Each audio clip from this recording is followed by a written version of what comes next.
Hey there, Ryan O'Halloran, Jaguars beat reporter with the Florida Times Union here with fellow Jaguars reporter Hayes Carlion here in the TU newsroom.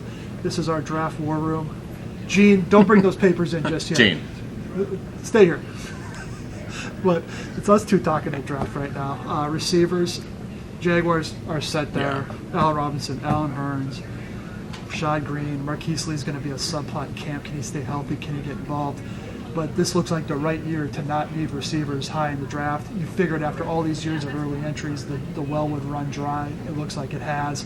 Who are some of your top guys that may go in the latter half of the first round, or teams may trade up to get? Yeah, Laquan Treadwell out of Ole Miss, I like more than most people do. I think he's a top 10 player. I don't think he'll get drafted in the top 10, but he's somebody I really like. The question is, what if one of these guys, a Corey Coleman out of Baylor, Josh Dotson out of TCU, guy like that, what if they fall? What if it, at what point, I can't see the Jaguars investing even a top, 4-round pick. Top 100, on a receiver. But it's like, what happens if there is just a guy, that falls to you? At what point is the value too good? I don't think it's going to come to that, but it would be interesting to see. Yeah, I would like to see that scenario, because my draft philosophy for this team is just draft as many offensive players as possible, because you haven't proven you can draft and develop anybody on defense. But, right. As far as maybe in the later round, maybe they'll draft a receiver, but what would be fascinating is if they're sitting there in the third round and they take a guy that reminds you of Marquise Lee.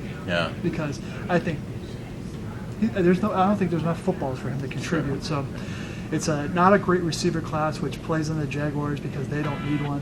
They have a couple of good receivers. So that's our wrap up going into the draft. I'm Ryan O'Halloran, and I'm with Hayes Carlion.